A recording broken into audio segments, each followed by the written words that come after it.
ZEE5 ಇರುವಾಗ ನೀವು ನಿಮ್ಮ ನೆಚ್ಚಿನ ಶೋಗಳನ್ನ ಎಂದಿಗೂ ಮಿಸ್ ಮಾಡಿಕೊಳ್ಳುವುದಿಲ್ಲ. ಅದು ಸಂಪೂರ್ಣ ಉಚಿತವಾಗಿ.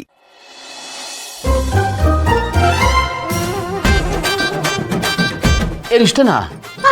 ಇಷ್ಟೇ. ಅವೆಲ್ಲ ಆಗಲ್ಲ. ಮೀಟಿಂಗ್ ಬಿಟ್ಟು ಬಂದಿದ್ದೀನಿ ನಾನು. ಬಡ್ಡಿ ಸಮೇತ ಕೊಡ್ಬೇಕು. ನೀವು ಹೋರಾಟ ಮಾಡ್ತೀನಿ ಅಷ್ಟೇ. ಬಡ್ಡಿ ಗಿಡ್ಡಿ ಅಂದಂಗಿತ್ತು. ಏನೋ ಬಡ್ಡಿ ಅವರ ಬರ ಶುರು ಮಾಡ್ಕೊಂಡ್ಬಿಟ್ಟಿದ್ಯಾ? ನೀನೇನೋ ಮೀಟಿಂಗ್ ಬಿಟ್ಟು ಮಧ್ಯದಲ್ಲಿ ಎದ್ದು ಬರ್ತಾ ಇದೆಯಾ? ಬಾಸ್, ಮೀಟಿಂಗ್ನ ಬಿಟ್ಟು ಅವಾಗ ಎದ್ದು ಬರ್ತಾ ಇರೋದು ನೀವು ಬಾಸ್. ನೀವೇ ಎದ್ದು ಬಂದ್ರೆ ನಮಗಲ್ಲಿ ಏನ್ ಕೆಲಸ ಇರುತ್ತೆ ಹೇಳಿ? ನನ್ನ ಹೆಂಡತಿ ಇದ್ರೆ ಏನೋ ಮಾತಾಡ್ಬೇಕಾಗಿತ್ತು. ಅದೇ ಇದಕ್ಕೆ ಹೇಳೋದು, ಆಫೀಸ್ ಕೆಲಸ ಆಫೀಸಲ್ಲಿ ಮಾಡಬೇಕು, ಮನೆ ಕೆಲಸ ಮನೇಲಿ ಮಾಡಬೇಕು ಅಂತ. ಅದು ಬಿಟ್ಟು ಆಫೀಸ್ ಅವ್ರನ್ನ ಇಲ್ಲಿ ಕರ್ಕೊಂಡ್ಬಂದು ಆಫೀಸ್ ಕೆಲಸ ಮಾಡ್ತೀರಿ ಅಂದ್ರೆ ಅದಾಗತ್ತಾ? ಅಲ್ವ ಗಳಿಯಾ? ಇಂಪಾರ್ಟೆಂಟ್ ಮೀಟಿಂಗ್ ಬಿಟ್ಟು ಮಧ್ಯಕ್ಕೆ ಬಂದಿದೆಯಲ್ಲ, ಏನ್ ಹೇಳೋದು ನಿನ್ಗೆ? ನನಗೆ ಇದು ಇಂಪಾರ್ಟೆಂಟ್. ಯಾವ್ದನ್ನ ಇಂಪಾರ್ಟೆಂಟ್ ಅಂತ ಇದೆ ನೀನು? ಗೌತಮ್ ಅವರೇ, ಇದು ಅಷ್ಟು ಇಂಪಾರ್ಟೆಂಟ್ ಅಲ್ಲ. ಇದನ್ನ ಆಮೇಲೆ ಮಾಡ್ಕೊಳ್ಳೋಣ. ನೀವು ಮೀಟಿಂಗ್ ಮುಗಿಸ್ಕೊಂಡು ಬನ್ನಿ. ನೀವು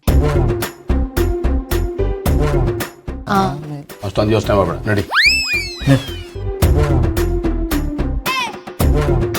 ಅದೇನು ಬಡ್ಡಿ ವ್ಯವಹಾರ?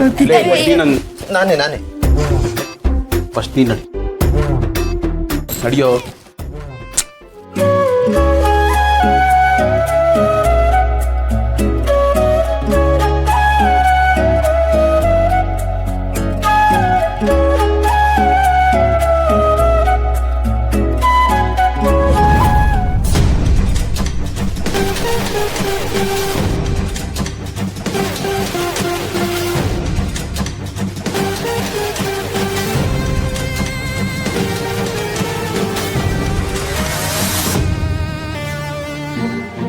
ಇದು ಮೈಕು.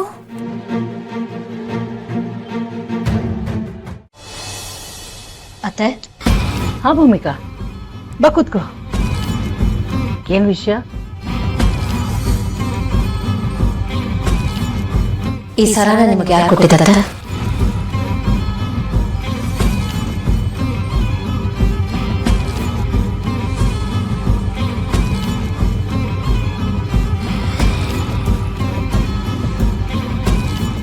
ಯಾಕಮ್ಮ? ಇದು ಗೌತಮ್ ತಂದೆ ಕೊಟ್ಟಿದ್ದು ಅಲ್ಲ. ಈಗ ಯಾಕೆ ಹೇಳ್ತಾ ಇದೀಯಾ?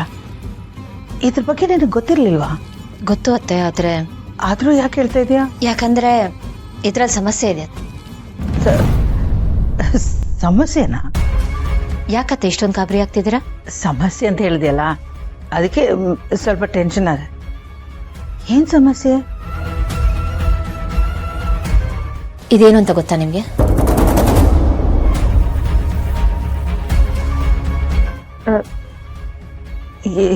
ಏನಮ್ಮ ಇದು? ಸರಿಯಾಗಿ ನೋಡಿ ಅತ್ತೆ, ನಿಮ್ಗೆ ಗೊತ್ತಾಗುತ್ತೆ. ಇಂಥದ್ರಲ್ಲೆಲ್ಲ ನಾನು ಸ್ವಲ್ಪ ದಡ್ಡಿ. ಏನದು? ಮೈಕ್ ಅತ್ತೆ. ಮೈಕ್? ಹಾ ಅತ್ತೆ, ಈ ಮೈಕು ಈ ಸರದಲ್ಲೇ ಇತ್ತು. ಮುಂಚೆ ನನ್ನ ಗಮನಕ್ಕೆ ಬಂದಿರಲಿಲ್ಲ, ಆದರೆ ಈಗ ನೋಡಿ ನನಗೆ ತುಂಬಾನೇ ಆಶ್ಚರ್ಯ ಆಯಿತು. ಇದು ಈ ಸರದಲ್ಲಿ ಹೇಗೆ ಬಂತು, ಇದನ್ನ ಯಾರು ಇಟ್ರು ಅಂತ ನನ್ಗೆ ಗೊತ್ತಾಗ್ತಿಲ್ಲ. ಅಲ್ಲ, ನೀನ್ ಹಾಕೊಳ್ಳೋ ಒಡವೆಯಲ್ಲಿ ಯಾರು ಇಡ್ತಾರೆ? ಅಲ್ಲ, ಏನಕ್ಕೆ ಇಡ್ತಾರೆ? ಯಾಕೆ ಅಂದ್ರೆ ನನ್ನ ಮಾತನ್ನ ಕದ್ದು ಕೇಳಿಸ್ಕೊಳ್ಳೋದಕ್ಕತ್ತೆ. ನನ್ನ ಮಾತನ್ನ ಕೇಳಿಸ್ಕೊಳ್ಳೋದಕ್ಕೆ ಯಾರಿಗೋ ತುಂಬಾನೇ ಕುತೂಹಲ ಇದೆ, ಅದಕ್ಕೆ ಈ ಅರೇಂಜ್ಮೆಂಟ್ ಮಾಡಿರೋದು. ಅತ್ತೆ, ಈ ಸರನ ನೀವು ನನಗೆ ಕೊಡಕ್ ಮುಂಚೆ ಎಲ್ಲಿಟ್ಟಿದ್ರಿ? ಲಾಕರ್ ಇತ್ತು. ಸೊ ನೀವ್ ಈ ಸರನ ಗೌತಮ್ ಅವರು ಕೊಡೋವರೆಗೂ ಇದು ಲಾಕರ್ ಅಲ್ಲೇ ಇತ್ತು? ಹಾ. ಮತ್ತೆ ಈ ಮೈಕ್ ಎಲ್ಲಿಂದ ಬಂತು ಅತ್ತೆ? ಅರೆ, ನನ್ನನ್ನು ಕೇಳಿದ್ರೆ ನನಗೇನ್ ಗೊತ್ತಮ್ಮ? ಇದು ನಮ್ಮ ಮನೆತನದ ಹಾರ. ನಮ್ಮನೆ ಹಿರಿ ಸೊಸೆ ಕೊಡಬೇಕು ಅಂತ ನಿಮ್ಮ ಮಾವ ನನ್ನ ಹತ್ರ ಹೇಳಿದ್ರು. ಅದಕ್ಕೆ ಇದನ್ನ ಗೌತಮ್ ಕೈ ಕೊಟ್ಟಿದ್ದೆ. ಅತ್ತೆ, ನಿಮ್ ಲಾಕರ್ಗೆ ಬೇರೆ ಯಾರಿಗಾದ್ರೂ ಆಕ್ಸೆಸ್ ಇದೆಯಾ? ಬೇರೆ ಯಾರಿಗಾದ್ರೂ ಆ ಕೋಡ್ ಗೊತ್ತಾ? ಇಲ್ಲ ಭೂಮಿಕಾ, ನನ್ನನ್ನು ಬಿಟ್ಟು ಬೇರೆ ಯಾರಿಗೂ ಆಕ್ಸೆಸ್ ಇಲ್ಲ. ಈಗಾಗ್ಲೇ ಈ ಮನೇಲಿ ಏನೆಲ್ಲ ನಡೆದೋಗಿದೆ. ನಾನು ಅನಾವಶ್ಯಕವಾಗಿ ಅತ್ತೆ ಮೇಲೆ ಅನುಮಾನ ಪಡ್ತಿದ್ದೀನ? ಭೂಮಿಕಾ, ನೀನು ಒತ್ತಿ ಕೇಳದ್ ನೋಡಿದ್ರೆ ನೀನ್ ನನ್ನ ಮೇಲೆ ಡೌಟ್ ಪಡ್ತಾ ಇದೀಯಾ? ನನಗೊಂಥರ ಗಿಲ್ಟ್ ಫೀಲ್ ಆಗ್ತಾ ಇದೆ. ಯಾಕಂದ್ರೆ ಲಾಕರಿಂದ ತೆಗೆದು ಕೊಟ್ಟಿದ್ದು ನಾನೇ ತಾನೆ. ನಿನಗೆ ಡೌಟ್ ಬರೋದು ಸಹಜನೇ ಬಿಡು. ಅತ್ತೆ ಇಲ್ಲ, ನೀವು ನನ್ನನ್ನ ತಪ್ಪಾಗಿ ಅರ್ಥ ಮಾಡ್ಕೋತಿದ್ದೀರಾ. ನಾನು ನಿಮ್ಮ ಮೇಲೆ ಡೌಟ್ ಪಡ್ತಿಲ್ಲ. ಐ ಆಮ್ ಸಾರಿ ನಿಮ್ಗೆ ಹಾಗೆ ಫೀಲ್ ಆಗಿದ್ದಕ್ಕೆ. ಬಟ್ ನೋಡಿ ಪ್ರೂಫ್ ನಿಮ್ ಎದುರುಗಡೆನೆ ಇದೆ. ಈ ಸರದಲ್ಲಿ ಮೈಕ್ ಇತ್ತು. ಇದು ಹೇಗ್ ಬಂತು, ಇದನ್ನ ಯಾರು ಇಟ್ರು ಅಂತ ನಾವು ತಿಳ್ಕೊಳ್ಬೇಕಲ್ವಾ? ಸರಿ, ಒಂದ್ ಕೆಲಸ ಮಾಡೋಣ. ಈ ವಿಷಯ ಮೊದಲು ಗೌತಮ್ ಹತ್ರ ಹೇಳೋಣ. ಬೇಡ ಅತ್ತೆ, ತುಂಬಾ ದಿನಗಳ ನಂತರ ಅವರು ಖುಷಿಯಾಗಿದ್ದಾರೆ. ಈ ವಿಷಯ ಹೇಳಿ ಅವ್ರ ಖುಷಿನ ಹಾಳು ಮಾಡೋದು ಬೇಡ. ಈ ಮೈಕು ಈ ಸರದಲ್ಲಿ ಹೇಗ್ ಬಂತು, ಯಾರಿಟ್ರು, ಇದನ್ನ ನಾನೇ ತಿಳ್ಕೊತೀನಿ. ಆಮೇಲೆ ಗೌತಮ್ ಅವ್ರಿಗೆ ಹೇಳ್ತೀನಿ. ನೋಡು ಭೂಮಿಕಾ, ನೀನೀಗ ಪ್ರೆಗ್ನೆಂಟ್.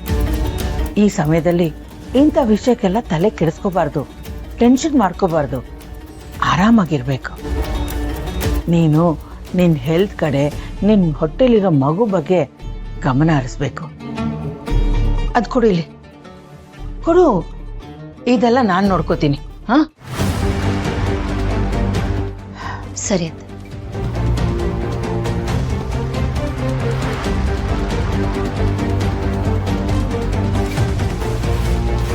ಮೊದಲು ನಮ್ಮ ಅಣ್ಣನ ಗುಡಿಬೇಕು. ಆವತ್ತೆ ಮೈಕ್ ತೆಗಿ ಅಂತ ಹೇಳಿದ್ದೆ, ಮಾಡಿಲ್ಲ.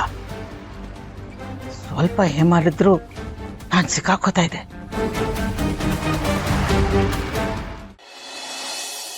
ಇದು ಯಾರು ಬರೆದ ಕಥೆಯೋ, ನಿನಗಾಗಿ ಬಂದ ವ್ಯಥೆಯೋ. ಅಪ್ಪ, ನೀನೇ ಬರ್ದಿರೋದು ಕತೆ. ಯಾರು ಬರ್ದಿದ್ದು ಅಂತ ಡೌ ಮಾಡ್ತಾ ಇದ್ಯಾ? ನೀನು ಬರ್ದಿರೋ ಕಥೆಯಿಂದನೇ ನನಗೆ ವ್ಯಥೆ ಆಗಿರೋದು. ನಾನೇನಪ್ಪ ಮಾಡ್ದೆ? ಏನ್ ಮಾಡ್ದ? ಇಟ್ಟಿದ್ದೆಲ್ಲ ಬತ್ತಿನಾ? ಬತ್ತಿ ಇಟ್ಟಿದ್ರು ಪರವಾಗಿಲ್ಲ, ನೀರ್ ಹಾಕಿ ಆರ್ಸ್ ಹೆಂಗೋ ಹೋಗ್ತಾ ಇದ್ದೆ. ಟೈಮ್ ಬಾಂಬೆ ಫಿಕ್ಸ್ ಮಾಡ್ಬಿಟ್ಟಿದ್ಯಲ್ಲೋ. ಹೋಗ್ತಿದ್ದಂಗೆ ಸರಿಯಾಗಿ ಬ್ಲಾಸ್ಟ್ ಆಗುತ್ತೆ. ಯಾವ ರೇಂಜಿಗೆ ಸೌಂಡ್ ಮಾಡುತ್ತೋ ಅನ್ನೋ ಗಾಬರಿಗೆ ಹೋಗ್ಲೋ ಬೇಡವೋ ಅಂತ ಟೆನ್ಷನ್ ಅಲ್ಲಿ ಕೂತಿದ್ದ ಕಣ. ಹಾಗೆಲ್ಲ ಏನು ಆಗಲ್ಲ ಕಣ. ಎಷ್ಟು ಎಕ್ಸ್ಪೀರಿಯನ್ಸ್ ಸ್ಟ್ಯಾಂಡ್ ನೀನು. ಎಷ್ಟು ಸತಿ ಉಗ್ಗಿಸ್ಕೊಂಡಿಲ್ಲ, ಎಷ್ಟು ಸತಿ ಓಡಿಸ್ಕೊಂಡಿಲ್ಲ, ಎಷ್ಟು ಸತಿ ಮನೆಯಿಂದ ಆಚೆ ಹಾಕ್ಸ್ಕೊಂಡಿಲ್ಲ. ನಿನಗೆ ಅಭ್ಯಾಸ ಇದೆ ಕಣೋ. ಸಿ, ಹಾಗೆಲ್ಲ ಏನು ಆಗಲ್ಲ. ಯೂಶಲಿ ಏನಾಗ್ತಿತ್ತಲ್ಲ ಅದೇ ಆಗುತ್ತೆ. ಡೋಂಟ್ ವರಿ, ಹೋಗ್ ಪರ. ಗಿಳಿಯ, ವಿಷಯ ಹೇಳ್ತೀನಿ ಕೇಳ್ಕೊ. ಕೇಳಪ್ಪ. ತಪ್ಪು ತಿಳ್ಕೊಂಬಿಟ್ಟಿದ್ಯಾ? ನನಗೆ ಎಷ್ಟು ಎಕ್ಸ್ಪೀರಿಯನ್ಸ್ ಆಗಿದ್ಯೋ ಅಷ್ಟೇ ಎಕ್ಸ್ಪೀರಿಯನ್ಸ್ ಅವಳಿಗೂ ಆಗಿದೆ ಕಣ. ಡಿಸೈನ್ ಆಗಿ ರೂಪ್ತಾಳೆ. ಅದು ಆಳು ರೀಲ್ಸ್ ನೋಡಿ ಕಲ್ತ್ಕೊಂಡ್ಬಿಟ್ಟಿದ್ದಾಳೆ ಕಣ. ಈ ಎಕ್ಸ್ಪೆರಿಮೆಂಟ್ ಮಾಡ್ತಾಳೆ ಭಯ ಆಗುತ್ತೆ. ಹೌದಾ? Very interesting. ಏಯ್, ಸ್ವಲ್ಪ ಡೀಟೇಲ್ ಆಗಿರಲ್ಲ, ಕೇಳೋದಕ್ಕೆ ಮಜಾ ಬರುತ್ತೆ. ಚೆನ್ನಾಗಿರುತ್ತೆ ಹೇಳ. ಹೇಳಲೆ ಏನಾಯ್ತು ಲೈಫಲ್ಲಿ? ಎಲ್ಲಾನು ಸ್ಪೋರ್ಟಿವ್ ಆಗಿ ತಗೋಬೇಕಣ. ಎಲ್ಲಾನು ಒಂದು ಎಕ್ಸ್ಪೀರಿಯನ್ಸ್. ಫ್ರೀಯಾಗಿ ಮಜಾ ತಗೋತಾ ಇದೆಯಾ? ನಿನ್ಗೆ ಬಿಟ್ಟಿ ಎಂಟರ್ಟೈನ್ಮೆಂಟ್ ಕೊಡೋದಕ್ಕಿಂತ ಅವಳ ಹತ್ರ ಹೋಗಿ ರುಬ್ಬಿಸ್ಕೊಳ್ಳೋದೇ ವಾಸಿ ಕಣ. ಹಾಗೆ ಮಾಡಿ. ದೇವರು ನಿಮಗೆ ಒಳ್ಳೆಯದನ್ನು ಮಾಡಲಿ. God bless you. ಫಿಟ್ಟಿಂಗ್ ಇಡೋನು ನೀನೆ, ಗಾಡ್ ಬ್ಲೆಸ್ ಯು ಅಂತ ಹರ್ಸೋನು ನೀನೆ. ಹೌದು. ಲಾಜಿಕ್ಕೇ ಇಲ್ವಲ್ಲ. ಹೋಗಲೇ. ಆಲ್ ದ ಬೆಸ್ಟ್ ಕಣ. ಏನಾಯ್ತು? ಕೋಟ್ ಮರ್ತು ಬಿಟ್ಟಿದ್ನಲ್ಲಪ್ಪ. ಇದನ್ನ ತಗೊಂಡೋಗ್ಲಿಲ್ಲ ಅಂದ್ರೆ ಎಲ್ಲೋಗಿದ್ದೆ? ಹೋಟೆಲ್ ಬಿಟ್ಟು ಬಂದೆ. ಅವಳು ಪಾಪ ಅದ್ರ ಜೊತೆಗೆ ಇದಕ್ಕೂ ರುಬ್ಬಿಡ್ತಾಳೆ. Double dose. ಗುಡ್ ಲಕ್ ಕಣ. ಒಳ್ಳೆ ಆನಂದ. ZEE5 ಆಪ್ ಡೌನ್ಲೋಡ್ ಮಾಡಿ ಎಲ್ಲಾ ಸಂಚಿಕೆಗಳನ್ನು ಸಂಪೂರ್ಣ ಉಚಿತವಾಗಿ ನೋಡಿ.